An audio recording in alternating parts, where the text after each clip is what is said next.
Photoshop CS3 introduces a pair of powerful new commands for automatically aligning and blending the contents of layers. So now let's take a look at a couple cases where that would be useful. In this first case, I've got a pair of photographs of a group of people, and they were taken handheld without a tripod. So you'll notice as I switch between the two layers, they're not really in alignment with each other. And the problem I'd like to solve is that in some of the photos, some people look good, but other people don't. So in this case, this guy's smiling, but this guy and this girl aren't looking at the camera. If I switch to the other, now these two are looking at the camera, but this guy isn't smiling. So what I'd like to do is blend the two layers together so that I can get the best people in each shot. Now rather than having to do that by hand, I can simply select both layers, go up to the Edit menu, and choose Auto Align Layers.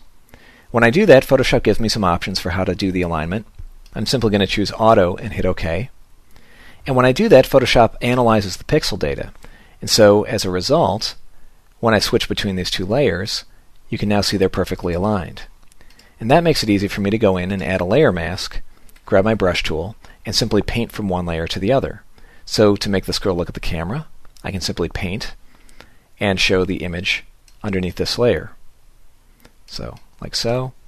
And to make this guy look at the camera, I simply paint on him, and now it reveals the contents of the underlying layer.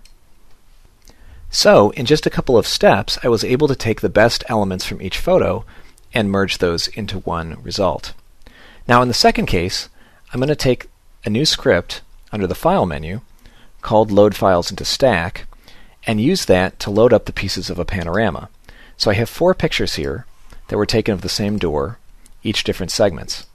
When I choose OK, you'll notice Photoshop has loaded up each one as a layer inside one PSD file. Now I can simply select those 4 layers, go back to the Edit menu, and choose Auto Align Layers. In this case, I want to choose Cylindrical Mapping and hit OK.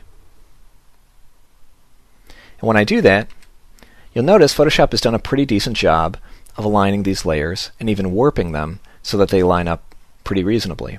You'll notice though in a couple cases you can see some seams. The color isn't quite right and some of the details don't line up. So to deal with that, I go back to the Edit menu, and now I choose Auto Blend Layers.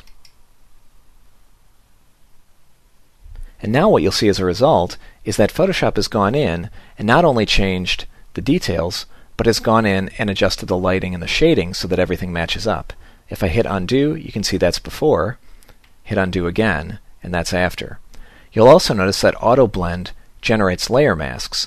So if I want to go in later and fine-tune those by hand, I can. So it's not a choice of letting the computer do it automatically or doing it yourself. You can always go back and fine-tune.